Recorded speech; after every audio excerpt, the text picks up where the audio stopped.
Good evening and welcome to the Junction. To guide you through this evening are your hosts, Mrs. Suzanne Hill and Rev. Sue Chapman. Well, good evening, everybody, and really great to see you here tonight. And although it doesn't feel like night at all, does it? It's fantastic. This sun has just been wonderful today, hasn't it? Yeah, It really lifts your spirits. So thank you, God. Absolutely, absolutely. So we're going to keep our spirits lifted because we're going to be talking about journeys this week, aren't we? This month, and so Sue's going to start us off with our icebreaker for tonight. Well, the icebreaker for tonight is thinking about journeys and journeys in the Bible, and there are hundreds and hundreds of them. But I'm just wondering how many you can remember. So there's a pen and a paper on the table. You can write them down and see how many we get. It'd be very interesting to hear what you want to say. So I'll come and sit there, and we'll sit there with a group.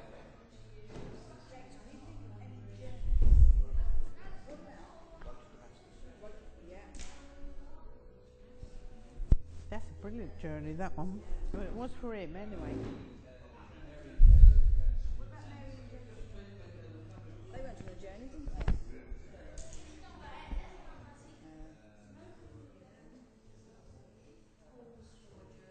Joshua travelled all over the place. Yes. Yeah. And the spies who went to spy out the land had to go on a journey. Joshua's spies. Before they went into the land, they went to have a look. Yeah. Joseph. Yeah, Joseph, as in the technical dream. Although it probably wasn't technical. It is now. That was my favourite Bible story when I was a kid. Yeah, it's lovely, isn't it? Coat So many colours. Noah went on a journey, didn't he? Yeah, of course Just it had did. to be in the ark, wasn't it? Yeah. And I'm afraid Adam and Eve went on a journey that they weren't expecting. They say, I like that one, yeah.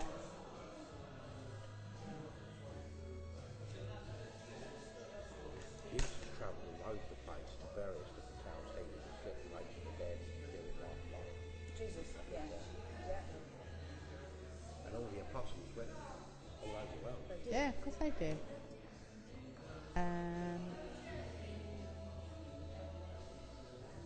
You know that apparently there are some rabbis who still today have very hot debates that in the days of the flood of Noah, all the animals that Noah took onto the ark, did he take on board fish or were they left to fend for themselves? And they still debate it, the rabbis today. Yeah. Oh yeah. Oh, that doesn't surprise me. Abraham. Isaac. Jacob. David, a bit of travel.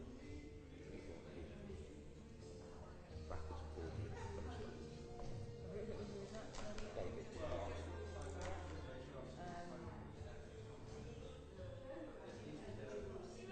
Jonah. Yeah, in the way. No, but that was the point. Jonah said, God said, Jonah, I want you to go there. And he says, no, I'm not going to go because you're going to forgive them. And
So it's already on. Right, how'd you get on?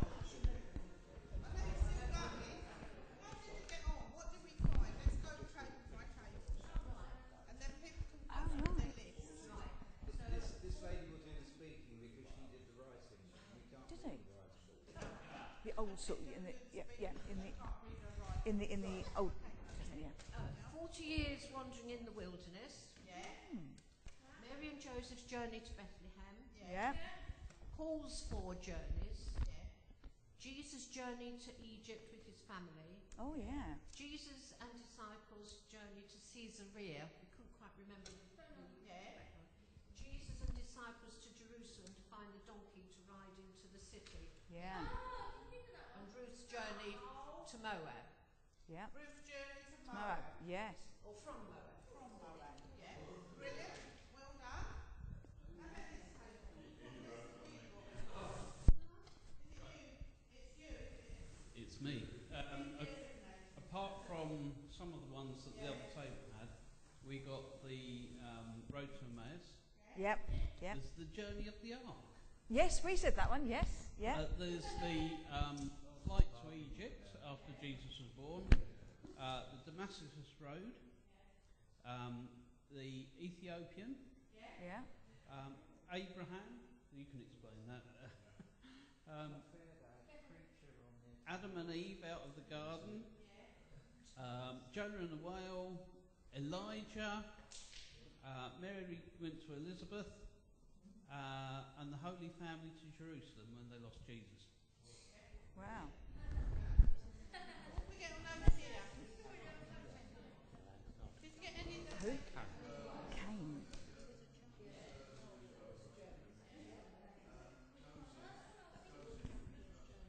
All right, Joseph. Right? We Right. didn't. Yeah. So Joseph's new, and we got anything that's not too much. We've got Cain. Cain. Yeah. I also thought Jesus when they travelled to Jerusalem when he was a young lad. Yeah. That one. What else have we got? No, we had Oh, we've got Joshua Joshua. with his spies. Isaac, Yeah. David, Yeah. all the journeys the apostles made. Yeah. Barnabas. Barnabas. So I think Yeah. Brilliant. Well, I think you've done very well. Give yourself a round of applause. Absolutely. Right, okie dokie, yeah. So, we're going to look at a video with a sing-along. We're going to look at Vagabonds by Stuart Townend. And if you know it, please sing along. And if you don't, just enjoy it. Whatever you want to do is fine.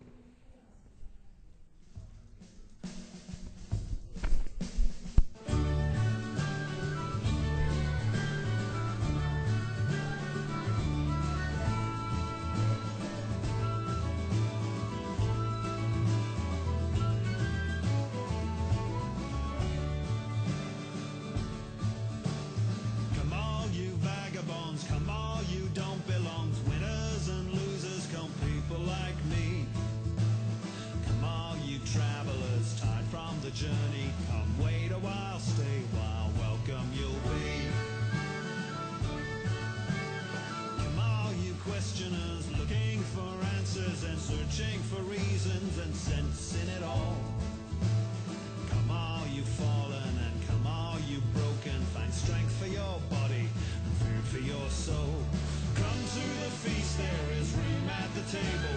Come, let us meet in this place with the King of all kindness who welcomes us in with the wonder of love and the power of grace. The wonder of love and the power of grace.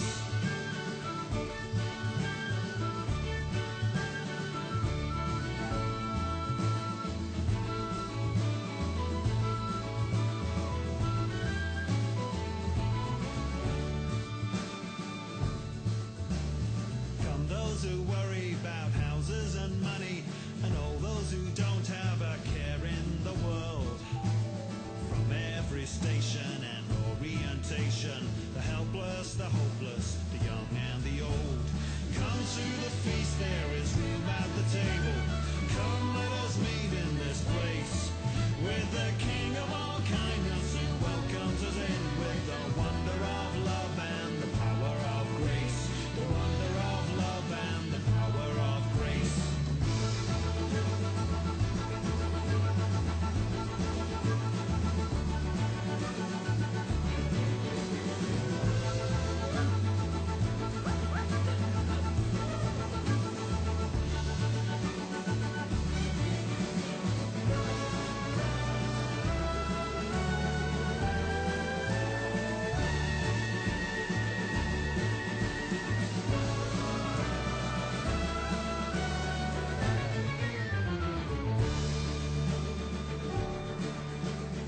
Come all believers and dreamers and schemers, and come all you restless just searching for home. Movers and shakers and givers and takers, the happy, the sad, the lost and alone. Come self-sufficient with wearied ambition, and come those who feel at the end of the road. Fiery debaters and religion haters, accusers, abusers, heard and ignored. Come to the feast, there is room at the table.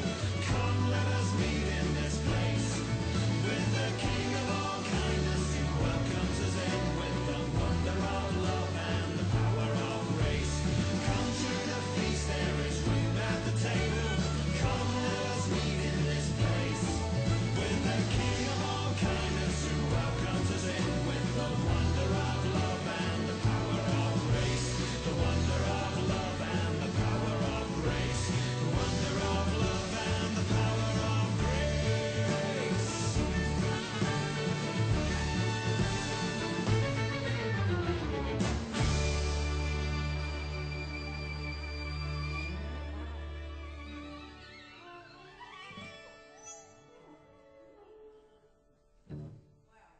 Mentioned quite a few groups of people, and that incorporates all of us, which of course we're all so much welcome to the table of Jesus Christ.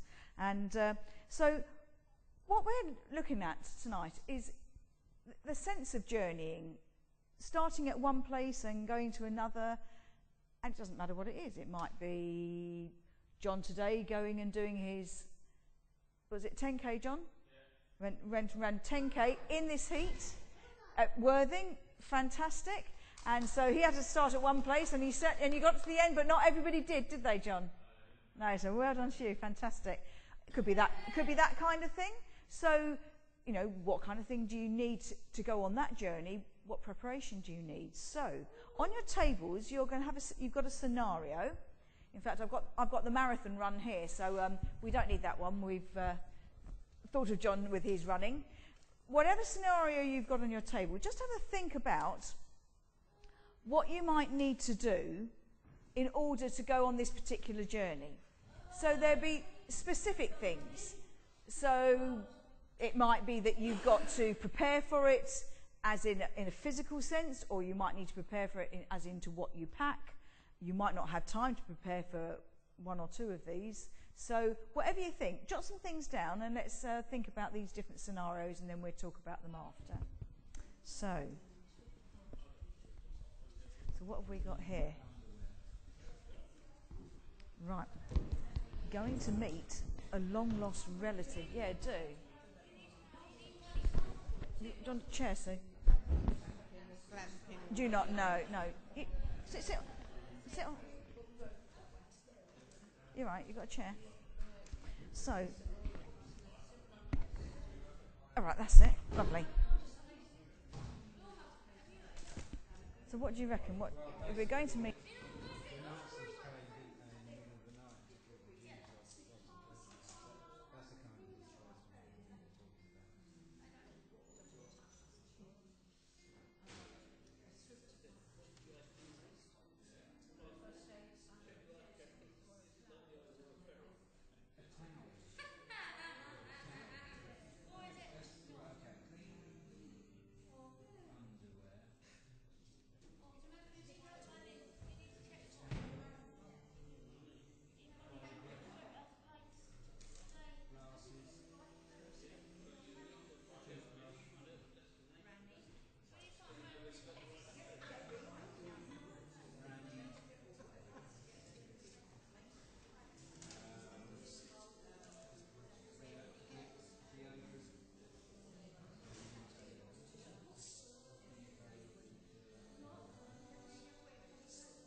what do I do with that? Is it over there? Right. I'm going to... Okay. It's on. Lovely. Right, so what scenarios have you got? Linda and Alan, which one have you got? Ah. Right, so they've got the one going to London. They're going to take either a relative or friend that have come from overseas, and they're going to show them around London. So what have they got to think about prior to taking that journey? So do you mind, is that all right? Thank you. You went on the train, I'm sure. Well, the first one would be travel arrangements, tickets, times, that sort of thing. And then you'd have a route around sites that you were actually going to see, mode of transport that you might take between those sites. If they're far away, you might go on a boat, bus, underground, various modes of transport. You might even walk to a lot of areas, as John and will suggest that we have walked around London sometimes. You've done this one then, John. Yeah. What sort of time you might actually have available. Consider their interests, whether they might be historical, architectural, museums, just general sites, churches, courts and things, so what that might be. Most important, you need the refreshments on the route. Definitely, yeah. And being in England and London, you might need to consider the weather, whether it's an indoor or outdoor activities that we go to. Excellent. Wow. So thank you. So lots and lots of planning.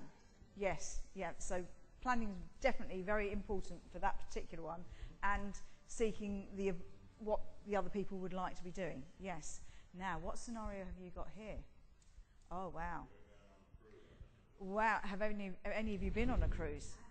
No, neither have I. So what do you think you need to do? Who's talking this time? Go on, Terry. Right, going on a cruise. Come on, Terry. 10 best things about going on a cruise and what you need to take with you. First off, we thought, well, it wasn't in the order we wrote it down, but I think the most important thing is to know what the destination is. Is it Hawaii or the Arctic? You might not have booked it. True. So you need to know. Yeah. A mystery tour, indeed. You need to know where you're going to get your boat from. Right. What's the itinerary? Passports you'd need. You need to check life jackets. I would anyway. Yeah. Is it like the Isle of Wight ferry? You need money, the right clothes and footwear. Apparently, you can dine with the captain if you've got the right Yes. clothes. Right. That's right. Yeah. Right. What's the embarkation location? See, So you might have to fly there first. well, you might have to go. We said Southampton or Liverpool. Oh, okay. We'd set our height. It's really high. You have, yes. Yeah. Is it an education cruise? Seasickness tablets and Definitely. medication. Tell someone how long you're going for. Just in case you don't come back. And then we got on to the really nitty-gritty stuff of phone, camera, books, tickets, of course. Yes. The reservation passes and phrase book. Ah, yes. Excellent. Very good. Thank you. Oh, definitely.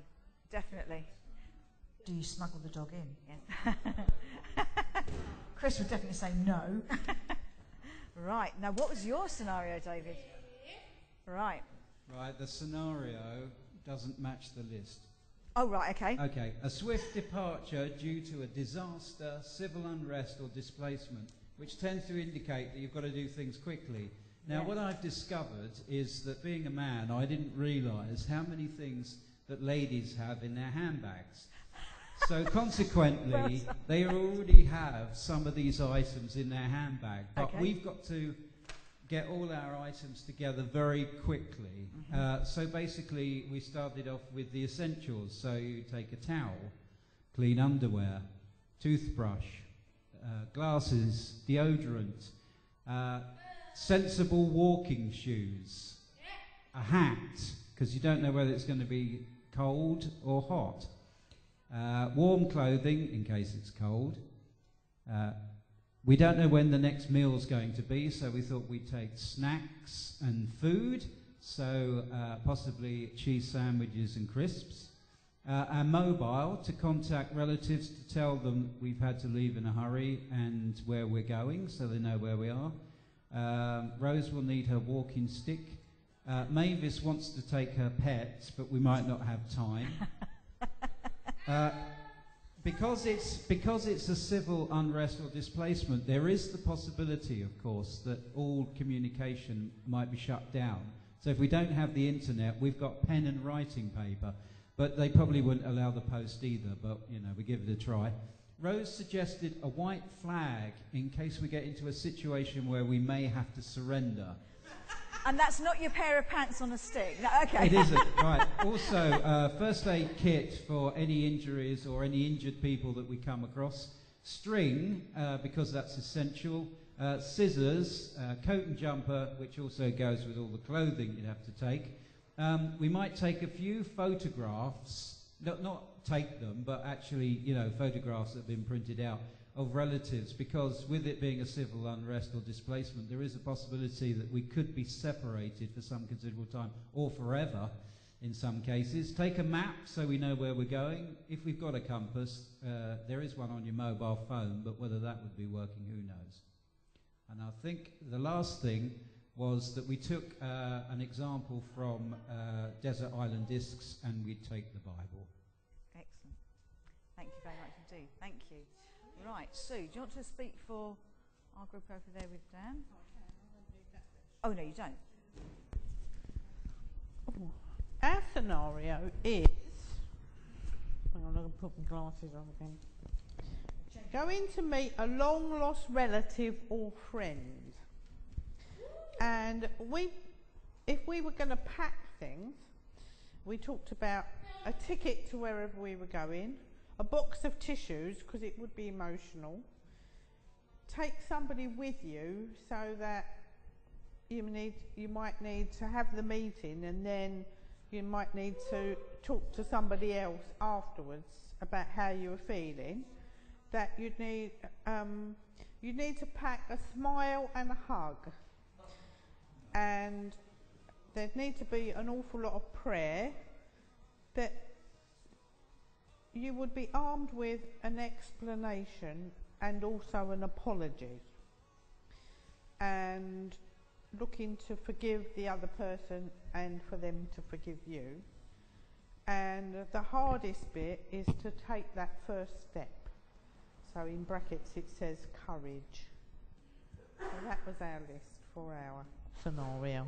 Yes, that particular one I think is as much as anything, though you need a ticket maybe and whatever to get there, the biggest thing is your emotional journey on that particular scenario, we felt, wasn't it? So, so we're going to... is that your one, Sue? I don't know where the other one is. It's right. Okay. You've got it. Where is it? Yep. Oh, yep, I've got it here as well. Yep. Yeah, you've got the wrong one then. Okay, thank you. Right. Right. We are organised, honestly. Right, so we're going to do reading a little script about... Well, we'll just read it. And yeah, then you're right. You can draw your own conclusions. Okay. Peter. Yes, Jesus. Come with me. Where are you going? I'm not telling you. Do you not know? Oh yes, I've a fair idea. Then why won't you tell me? You might not like it. Well, thanks for your consideration, Jesus. Peter. Yes, Jesus. Come with me. Can I bring somebody else? Just bring yourself. Will there only be the two of us? No, there'll be plenty of others. Will I know some of them? What about my cousin Alec? Will he be there? And is there any chance of my sister coming, if she still fancies you? And what about my gran? Oh, Jesus, I'd love to bring my gran to meet you. Can I? Peter, just bring yourself. But you said there would be others. That's right. Well, who are they? I'm not telling you. Why not? You might not like them. Oh, thanks a bunch, Jesus. Peter, Yes, Jesus. come with me. Jesus, I've got better things to do than go on a mystery tour, but I'll think about it. Just tell me what I need. What do you mean? Well, if I'm going somewhere I don't know with people you refuse to tell me about, there are some things that might come in very handy. Like what? Well, like something to read in case I get bored. Like something to sing in case I get sad. Like a new pair of jeans in case there's a dance or a party. Peter, you'll not need anything. Just bring yourself. That's enough to contend with. Jesus, do you want me to end up like you? Peter, I'm going. Are you coming with me? Here's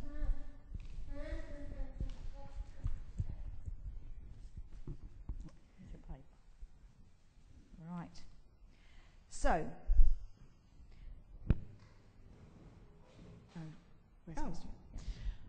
When we were planning this, we were thinking about stories, people's stories. And I'd just come back from Bristol and I went to visit the new room, so those Methodists know exactly where that is and who it's all about. But the idea is that John Wesley, who lived, well, he was born in Epworth and then he was went to university in Oxford and he met these group of people and they didn't call it the Holy Club, but other people called it the Holy Club because that's what they thought they were doing. But when they were together, they thought about how they could be really good Christians and not exactly test each other, but spend the time when they were together reading the Bible and praying and saying, how is God present in your life right now? And I think that's a really interesting question. But because of those things, although John Wesley was an Anglican priest or minister, he then founded with his brother the Methodist Church. And people called them Methodists, and you know why if you're a Methodist, that they had a method, and that was their method, to pray and read the Bible and to also to do social action, supporting a food, like a soup kitchen or something like that. People could do whatever they wanted to do, but they had to help other people. And so that was their method. And remembering to say, how is God relevant in your life and how is that working for you? Anyway, John went on lots of journeys on his horse, preaching to different people, and particularly he went to Bristol, and the people in Bristol must have been really, really receptive because he stayed there for some long time. And also, with his brother Charles, they really tried to help people, not just by listening to the gospel, but by creating that new room where they could discuss and spend time with one another so that nobody could feel excluded in that group. And sometimes we need to think about, as the church, when people come in new, because we're so used to each other, how does that work for us? But John Wesley and Charles Wesley had a deep faith. And Charles wrote lots of hymns. I know someone's going to tell me how many they are, but I can't remember. Over 6,000 hymns. But the one that came to me when we were planning was, and can it be that I should gain an interest in the Saviour's blood? And the verse that I like, my chains fell off, my heart was free, I rose, went forth and followed thee. And this was the journey that he had taken from not believing and then to believing. So that then, I think that's why Christians love that hymn, because it says something about the journey that they've taken as well. Thank you. So we're going to watch a video and also sing along All of My Days by the ICF Worship.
I'm sorry a little bit about the graphics in the respect of how punchy and everything is, but I think really what they're showing is all infinity.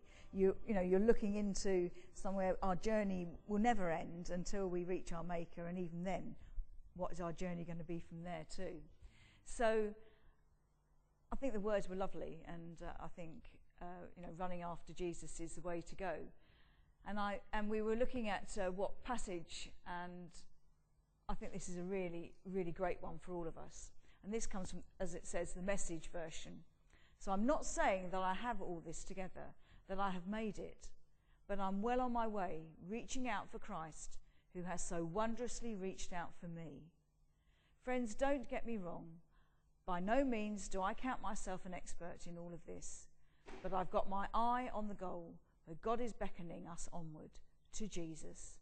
I'm off and running, and I'm not turning back. And I think what an amazing thing that Paul wrote so many years ago. I think it's just absolutely astonishing. And I think it's so relevant to all of us. The fact that we've actually started on that journey, the fact that we've actually got our foot on that road, and even if we stop sometimes, even if we flounder, he's there for us, and we just got to push forward. And so our journeys, whatever they are, and our journey day by day is very different, depending on what we're doing.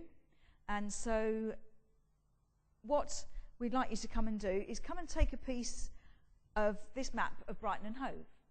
And you can look for a specific piece if you like, but if not, just take a piece of the map and take it home with you, and pray for that area during this week, and for however long you'd like to, which would be absolutely fantastic, because our journey is partly the people that we meet along the way, and sometimes we don't ever know, well, all the time we never know who that's going to be, but if we're praying for people in these areas, then hopefully they will come to know a little bit more of Jesus themselves. So come and take a piece, and then we'll pray with Sue at the end.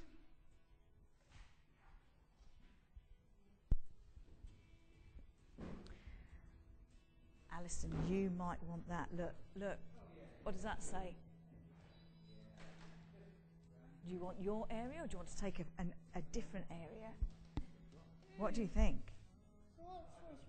Or do you want to take one? Look, I think that some of these look like they've got like lips and all sorts of shapes and things. Yeah, we did So all kinds of shapes. we did.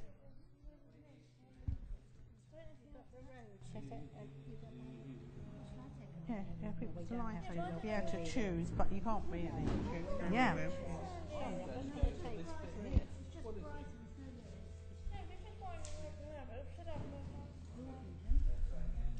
Aldrington, yeah. Alan, come down, come have a look.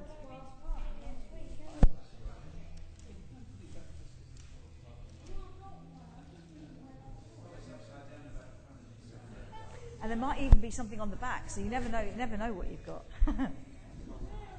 Colding, yeah.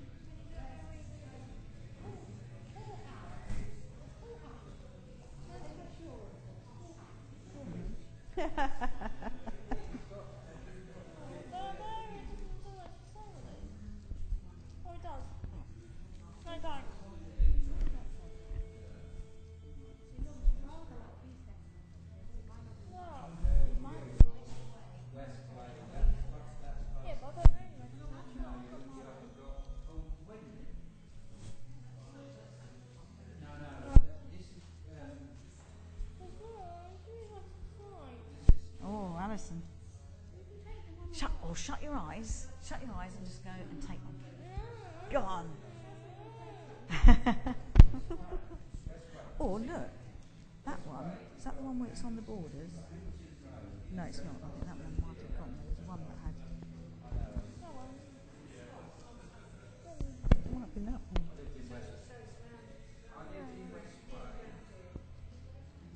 I didn't read that.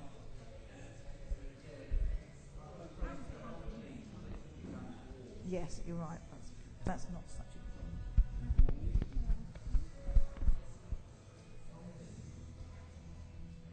How about this one? It looks like a book.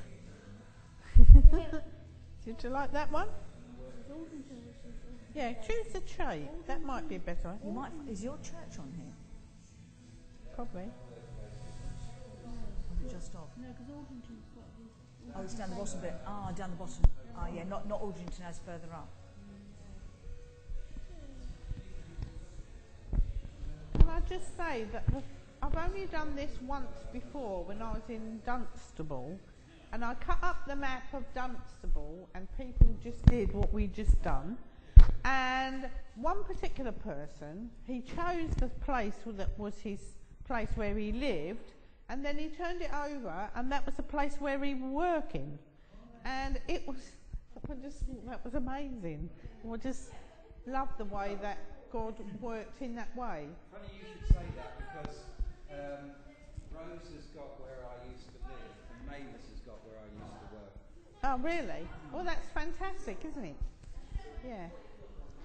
Okay. And I've got somewhere I hardly ever been to. Have you got somewhere you've hardly ever been to? Well, that'd be interesting.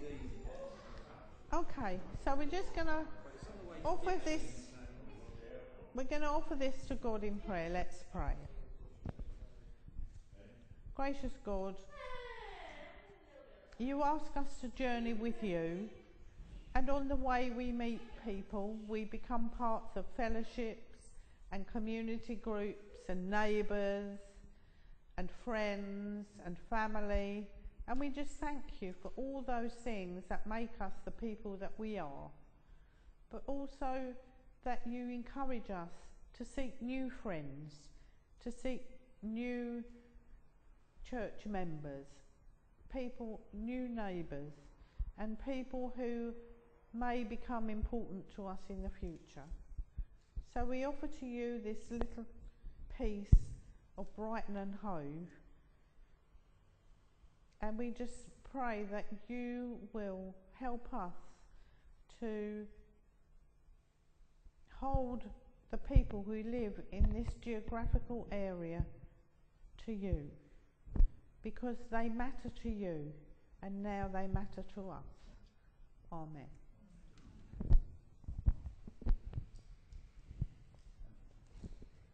So we're going to sing a song that was a part of your journey to us here, wasn't it, Sue? Yeah, because when it was my induction, we had this hymn, God who sets us on a journey to discover, dream and grow.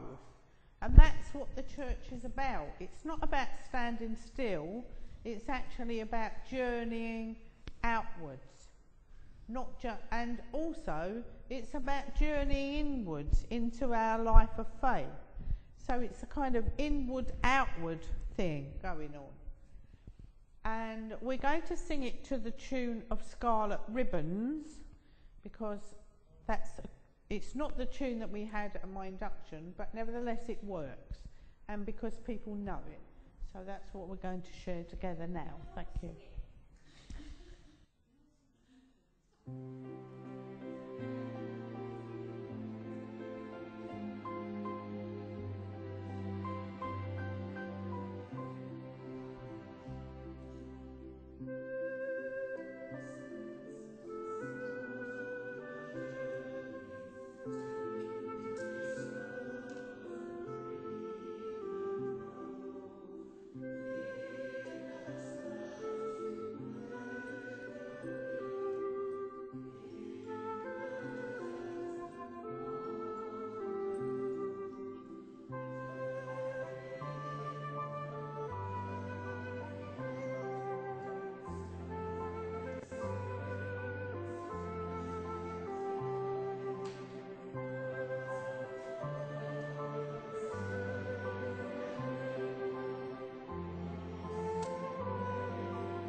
We hope that you go on your journey from tonight and that you meet lots of interesting people on the way, people you may know and people that you haven't met yet. And we just ask God to be with us as we do that. But to remind you that we will be back next month on the 1st of July, and we hope to see you then.